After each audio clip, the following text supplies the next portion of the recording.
사회적 기업 공감연수 고도환이라고 합니다. 서울 북촌이란 필리핀에서 2009년부터 공정 여행을 했고요. 이제 곧 10년 정도가 돼가고 있습니다. 네, 오늘은 이제 그 주제에 맞춰 갖고 제가 생각하는 공정 여행과 그 다음에 상생의 길이 어떤 건지에 대한 기본적인 질문 정도를 던지고 나머지는 여러분들이랑 같이 상의해가지고 이야기들을 끝내보는 걸로 정리를 하도록 하겠습니다. 네. 아시다시피 관광이라는 정의는 사전적으로 보면은 다음과 같습니다.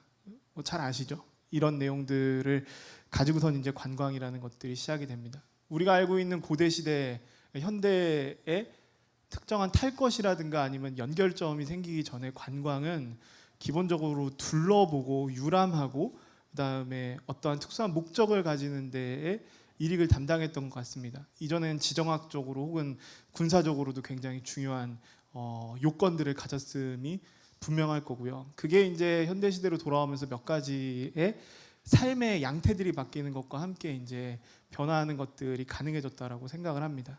그럼 이제 여기서 우리가 고민해봐야 되는 게 공정관광이라는 개념은 왜 등장했는가입니다. 이건 이제 제 주장이 아니고요. 네이버 같은데 이제 백과사전에 보면 나오는 이야기입니다. 그러니까 흔히 말하면 이런 겁니다. 관광을 산업으로 봤었을 때 실제로 그 많은 그 이익 내지는 효과가 누구한테 가는지에 대한 근원적 질문이 있었던 겁니다. 그랬을 때에 우리가 흔히 얘기하는 여행지에 살고 있는 주민 내지는 여행지의 지역 경제한테 당연히 큰 효과나 당연히 좋은 형태의 어떤 것들이 갈 거라고 생각을 했었는데 그것들이 너무 취약하거나 없거나 불분명했었던 것들을 통해서 이런 개념들이 대두되고 있는 상태라고 생각을 합니다. 지금 말씀드린 게 아마 지금 시대의 공정관광이라는 것들이 대두되는 상황의 이야기 중 그런 것들 중에 하나라고 생각을 합니다. 케이스로 좀 살펴보면 이해가 쉬울 것 같습니다. 저희가 서울 북촌에 들어가서 여행을 했었던 게 2009년입니다. 2009년 이전에 서울 북촌 한옥마을은 우리가 아는 것처럼 이렇게 알려지거나 관광객이 굉장히 몰리는 곳은 아니었습니다. 혹시 2009년에 왜 서울 북촌 한옥마을이 관광객이 갑자기 몰리게 됐는지 아시는 분 계신가요? 그때 특별한 계기가 하나 있었습니다. 네, 점심들 드신 지 얼마 안 되셔서 네, 1박 2일이라는 프로그램에서 북촌에 사진을 찍으면서 다니는 미션을 한 케이스가 있었습니다. 그때 강호동 씨도 있을 때였고 김종민 씨도 있을 때였고 그랬는데 그 사진을 찍으면서 북촌 스팟을 다닌 다음에 북촌에 제가 기억하기로 북촌 8경이라는 이 곳들이 생기게 됩니다. 그 이전에는 북촌은 아는 사람들만 아주 일부 아는 그런 동네 중에 하나였었죠. 제가 이제 처음에 프로그램을 하러 들어갔던 북촌은 유명해지기 직전이었었고 유명해진 이후에 이제 북촌에서 프로그램을 이제 계속 하게 됐었습니다. 이존 북촌 한옥마을이 좋았었던 거는 이런 거였었는데 예를 들면 용인민속촌이랑 비교해서 보면은 아이들이 용인민속촌에 가면은 거기에 공간에서 사람들이 어떻게 살았다라든가 그 공간이 세월의 흔적들을 어떻게 묻었는지를 유추하기 굉장히 힘들어합니다. 박물관에 와가지고 단순하게 텍스트로 읽어야 되고 이런 것들을 설명 들어야 되는 거에 대한 지루함들이 있는데 이 북촌이라는 공간을 거닐면서 지금도 사람들이 살고 있는 공간이니까요. 조선 시대 때 그리고 일제 강점 때 현대에 들어와서 군부 독재 때 문민정부 때 건축의 변화, 삶의 변화, 이제 이 생활 양태의 변화 등등이 어떻게 있는지에 대해서 입체적으로 이해할 수 있는 공간이죠. 그 공간 자체를 거니는 것만으로 굉장히 큰 효과가 있다고 생각해서 지금의 이제 제 또래 청년들 내지는 청소년들 이 북촌이라는 곳을 여행을 하면은 굉장히 큰 교육 효과가 있을 거라고 생각했었습니다. 이 북촌이 법정동을 분류를 할 때 9개 동이라고 보시는 분도 계시고 11개 동이라고 보시는 분도 계시고 다양한데 어쨌든 그 구역 내에는 우리가 이제 현대 생활을 할 때 용이한 시설들을 찾아보기 힘듭니다. 예컨대 뭐 대형 할인마트라든가 뭐 지하철이 거기를 관통한다라든가 이렇지는 않았던 거죠. 그래도 이제 이전에 관광지가 되기 전에 북촌은 조금만 걸어 나가면 구멍가게에서 전구도 팔고 쌀도 팔고 그다음에 마을 버스도 골짜기 골짜기 다니고 서로 살 수 있는 공간들이었었고 정겨운 모습들이 여러 군데에서 볼 수 있는 이 면모들을 갖고 있었습니다. 1박 2일 나오기 전에 이 다큐 3일이라는 프로그램에서 2008년인가요? 북촌에서의 아침을이라는 편을 찍은 게 있습니다. 그 편을 보면은 이제 급격하게 변화하는 주변 환경 속에서 북촌이라는 동네에 사는 사람들이 어떠한 형태의 이 관계를 맺어가면 사는지들을 충분히 설명하는 내용들이 있습니다. 근데 이제 지금의 북촌이 이제 우리가 흔히 얘기하는 관광과 관련되어 있는 문제들로 이 불거진 이슈들을 많이 가지고 있습니다. 시끄럽고 그다음에 지가가 많이 상승해서 임대로 살고 있던 주민들이 쫓겨나기도 하고 그다음에 관광화를 시켰었던 문화예술인들도 오갈 곳이 없고 이제 이런 공간들로 이야기가 되고 있는 상황입니다.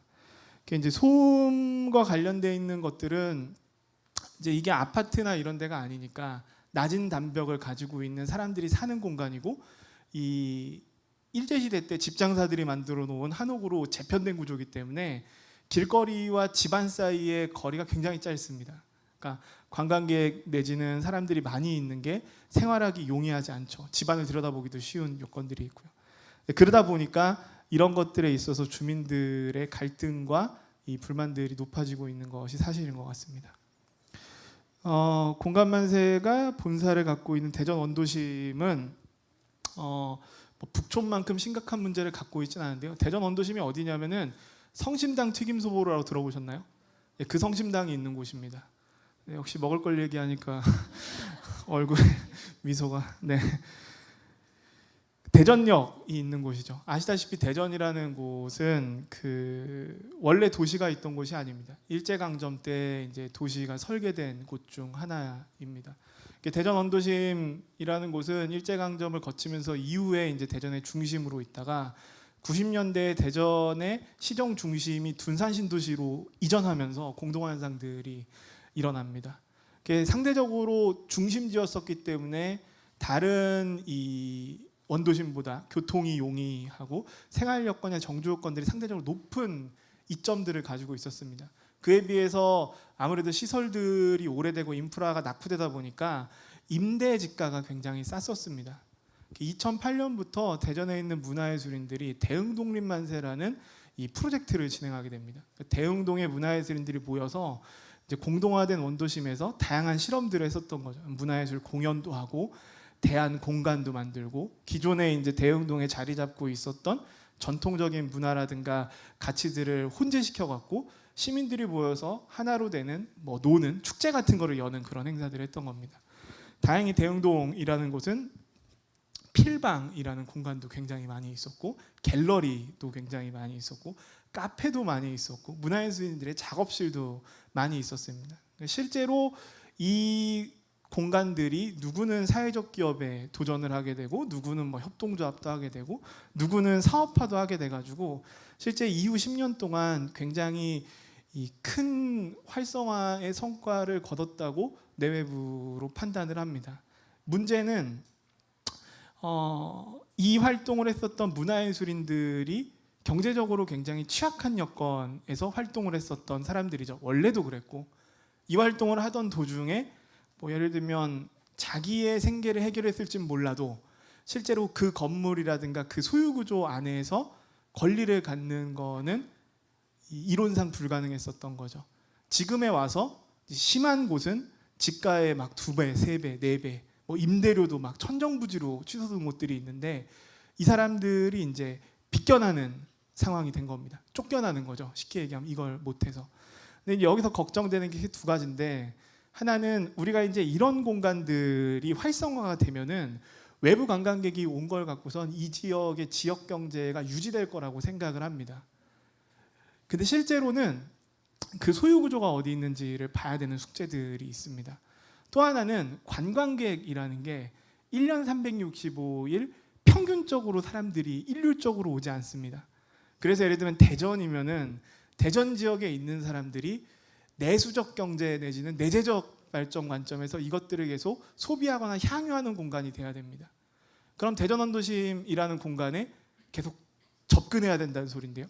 대전이라는 중심지를 중심으로 지금 사람들이 거주하는 데를 봤었을 때 대전 원도심이 좀 끝에 있습니다.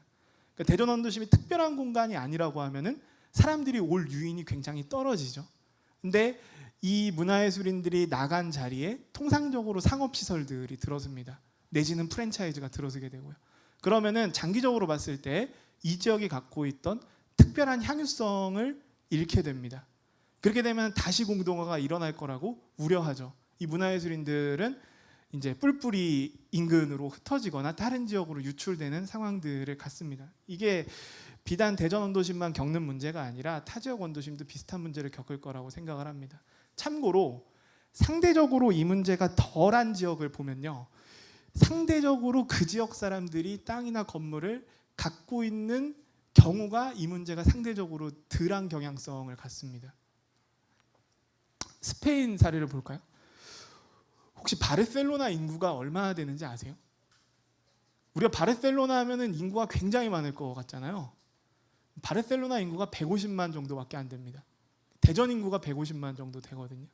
그러니까 우리가 생각하는 것보다 바르셀로나가 굉장히 큰 도시는 아닌 거죠. 네. 근데 이제 바르셀로나 같은 경우에 이제 거주민의 2배라는데, 이 거주민의 2배라는 게 이제 특정 시기 때에 하루 동안 온 사람이 거주민의 2배라는 소리입니다. 예, 쉽게 얘기하면 1년 뭐 이런 게 아니고요. 이제 지역 자기들이 사는 사람들이 시위를 하는 거죠. 다음 사진에 보시는 것처럼 이 보통 주민들이 관광객을 오지 말라고 저런 형태의 시위를 하는 겁니다. 우리 관점에서 잘 상상이 안 되시죠. 예를 들면 북촌이나 제주도는 이제 저런 시위를 일부 볼 수 있는데요. 그러니까 이제 바르셀로나 정도 되는 도시는 관광 자원도 많고 당연히 내부에 있는 사람 중에 관광 종사자도 많을 거니까 오는 관광객이나 관광 산업을 선호할 거라고 생각하잖아요. 저도 그렇게 생각했었습니다. 실제로 현실은 썩 그렇지 않다는 거죠. 뭐 물론 모두가 저렇지는 않겠죠. 하지만 저런 형태의 그 시위 같은 것들이 다른 나라에 보도될 정도면은 내부 문제는 생각보다 심각하다는 겁니다. 베니스는 전통적인 관광 도시입니다. 여기 이제 조금 더 센 이 시위를 합니다. 예를 들면 항구에 입항하려는 외국의 크루즈가 입항을 못하게 강제 시위를 하고요. 이제 바르셀로나가 관광객을 단순하게 이제 좀 반대하는 거라면 이제 뭐 관광객은 막 꺼지라는 형태, 막 욕설 섞인 무슨 캐치프라이즈를 들고 이제 이 시위를 하는 상황입니다. 이제 여기는 이제 2가지 이슈들이 충돌을 합니다. 하나는 대부분 관광으로 지금 유지가 되고 있는 내지는 관광으로 이슈가 되고 있는 도시들이 겪는 문제인데요. 관광객이 늘어날수록 원래 살고 있던 주민들의 인구수가 주는 역현상을 갖습니다.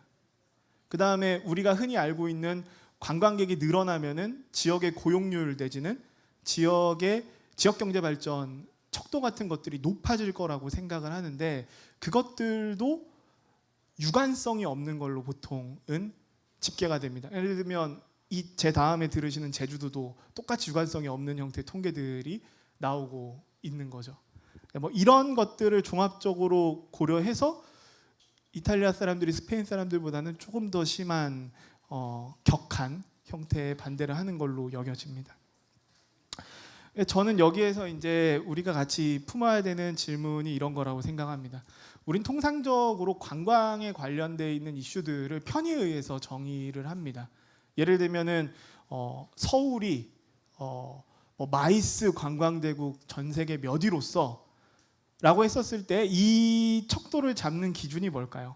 예를 들면 이런 거겠죠. 서울에서 마이스를 몇 회 했는데 몇 명의 사람이 왔고 그 사람들을 일정 정도의 추정치에 의해 갖고 일정 정도 금액의 경제 효과가 있을 거라고 추산할 겁니다. 실제 아까 몇 가지 열거해 드렸던 사실을 알려드리면은 그 척도에 대한 기준이 일률적으로 적용되기 굉장히 힘든 기준들을 갖고 있는 거죠. 그럼 다른 한편으로 이런 계속 기준에 따라 갖고 관광과 관련되어 있는 문제를 해결하려는 척도에 대해서도 똑같은 형태의 정의를 하려고 시도할 겁니다. 예컨대 북촌이 소음으로 문제가 되면은 소음이 없으면 되는 거죠.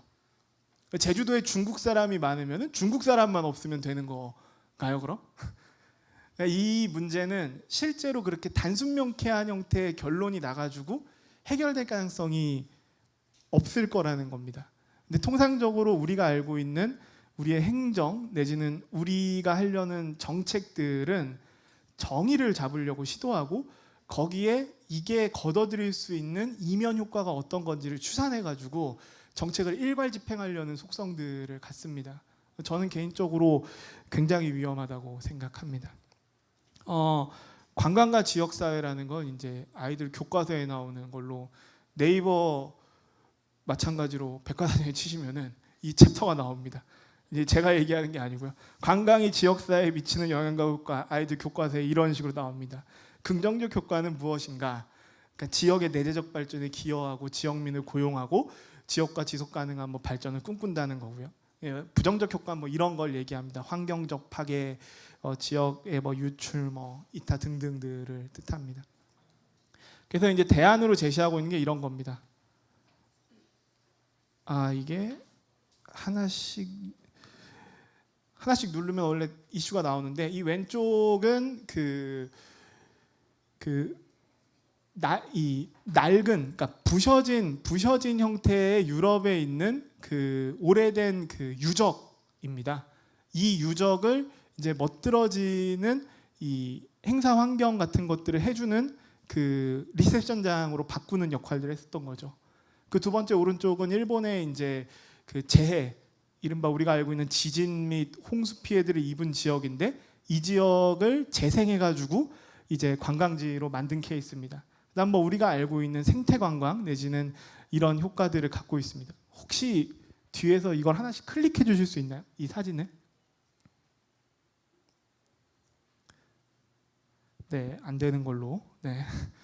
다음은 그 바르셀로나 관광위원회 케이스인데요.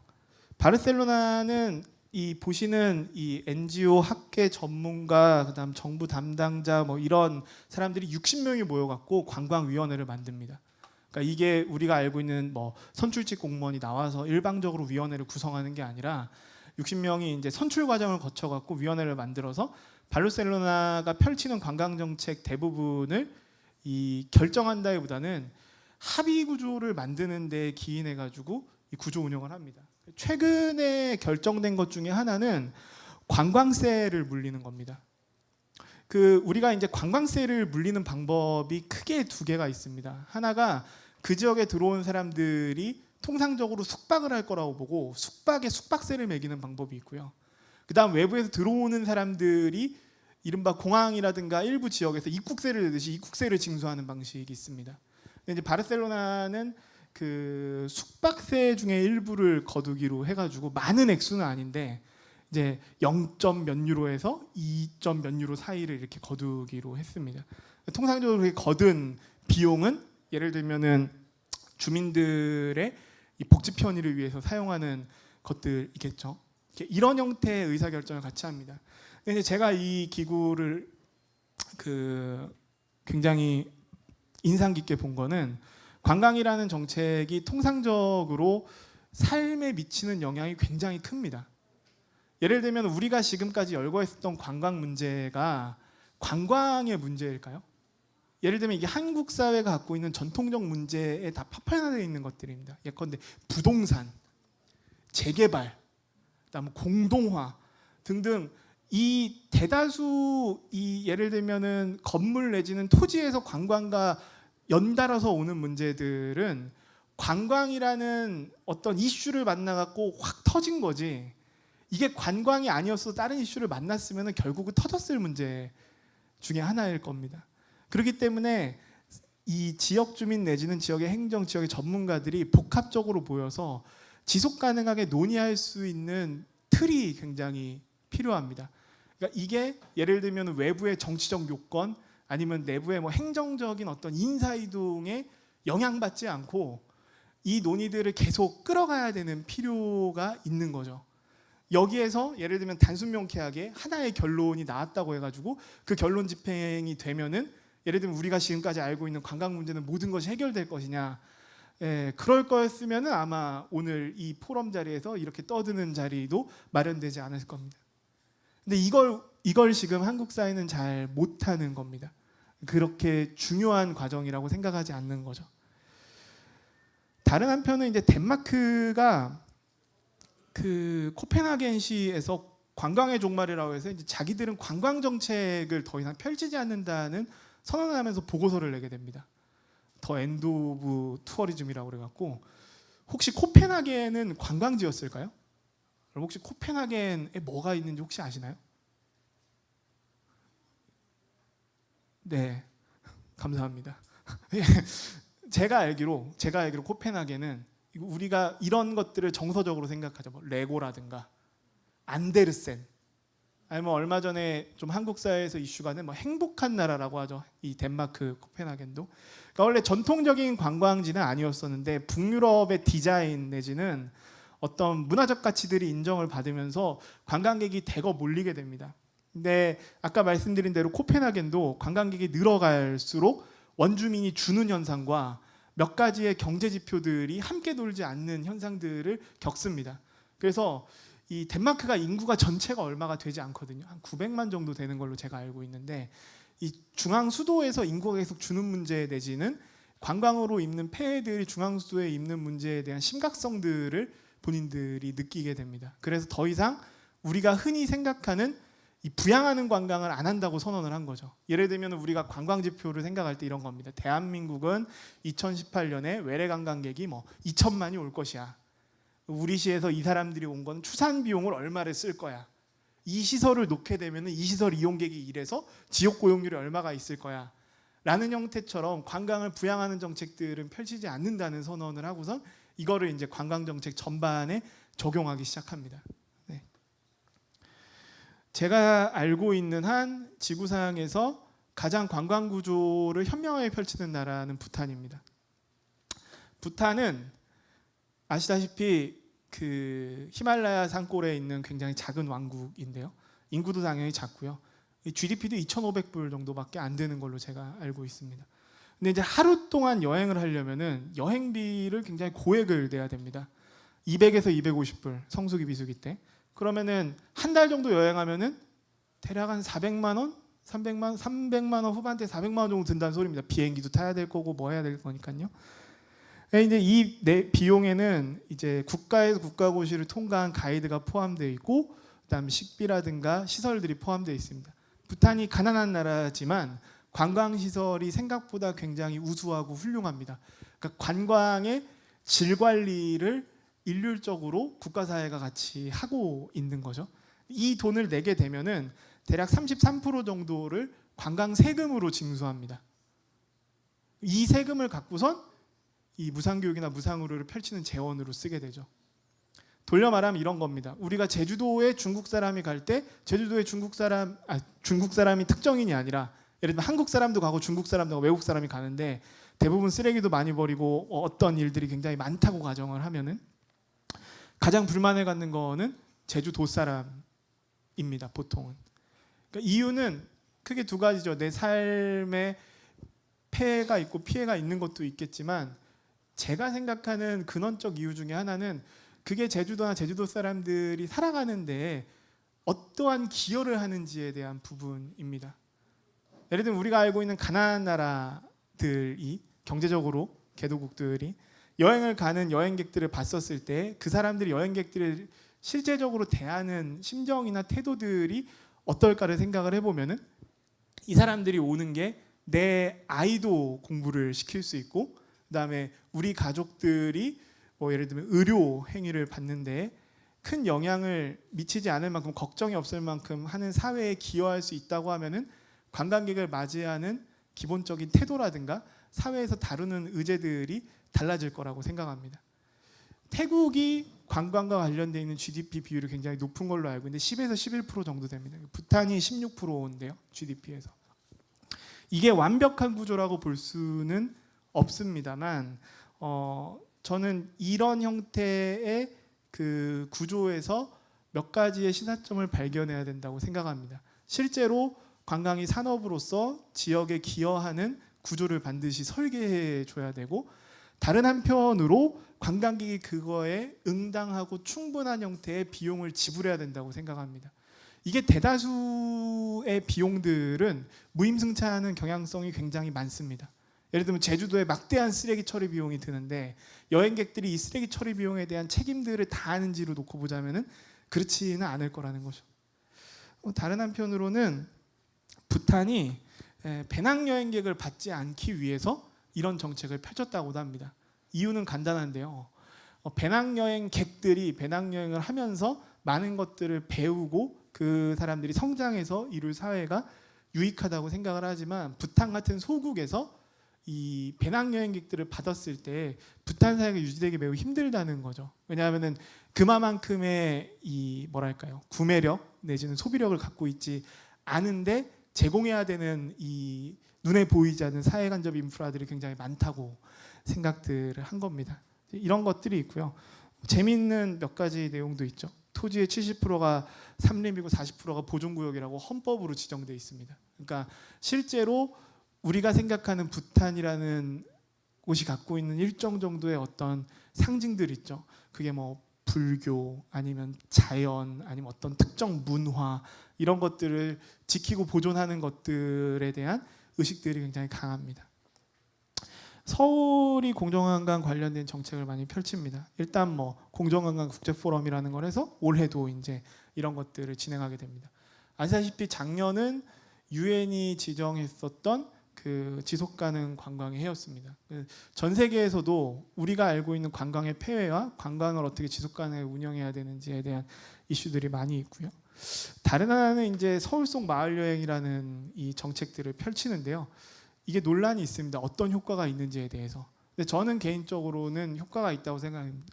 전체 예산을 쓴 거에 대비해서 봤을 때 이게 이런 형태의 여행들이 가능하다는 것들을 보여줬다는 게 큰 효과라고 개인적으로 생각합니다. 우리가 그냥 일반적으로 살고 있는 마을이 일반적으로 살고 있는 주민들이 여행을 진행할 수 있고 그게 이제 실제 지역의 이익으로 환원될 수 있는 구조들을 그릴 수 있기 때문에 이런 것들은 의미가 있다고 생각을 하고요. 그 다음에 실제로 일반 서울에 사는 사람 중에서 자기 사는 동네, 자기 사는 마을에서 여행을 진행하고 싶고 여행사를 창업하고 싶은 사람들이 육성하고 인큐베이팅하는 사업 같은 것들도 서울은 진행을 합니다. 이 사람들이 모여갖고 자기 마을로 다시 돌아가서 자기가 필요한 방식으로 여행들을 진행을 하게 되는 거죠. 북촌 아까 말씀드린 방문 시간 제한이라는 것도 일부 정책으로 이제 하기 시작한다고 합니다. 이것도 논란이 굉장히 많은 정책인데 저는 이 정책이 좋다고 얘기하는 게 아니라 그만큼 이제 행정에서 주민들의 이야기에 귀를 기울이는 시도를 하고 있다고 봅니다. 네, 이런 건 불만이 있어도 칭찬해야 됩니다. 네. 제가 있는 대전에서는 전국 지자체 최초로 공정관광 육성지원조례를 만들게 됩니다. 제가 가장 주목하고 있는 거는 조례 3번 주요 내용의 1번인 공정관광 육성 및 지원을 위한 위원회 설치를 주민과 행정, 시의회, 전문가, 시민사회 등을 엮어서 한다는 건데 아직까지 공정관광위원회가 설치되지는 않았습니다. 네, 할 거라고 믿어 의심치 않습니다. 네. 근데 다른 한편으로는 이제 이게 왜 생겼느냐를 놓고 보면은 대전이 아까 원도심 대전이 원래 전통적인 관광 도시가 아닙니다. 아시다시피 대전에 성신당 튀김 소보로 말고 대전에 오신 다음 또 뭐 하실래요?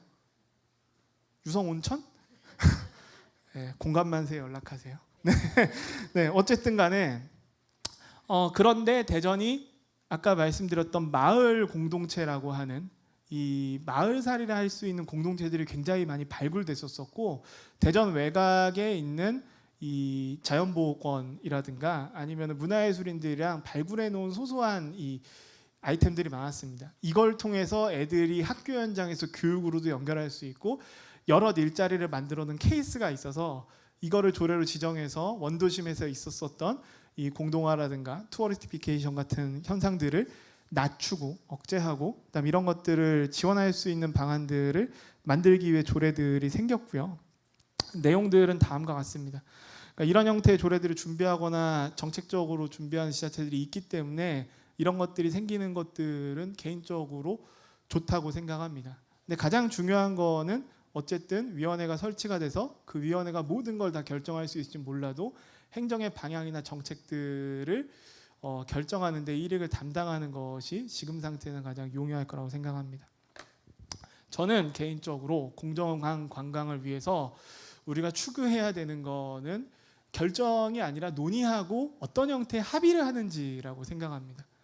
그러니까 관광과 관련돼서 지금 벌어져 있는 모든 현상들은 제가 생각했을 때 특별한 형태의 답이 없습니다.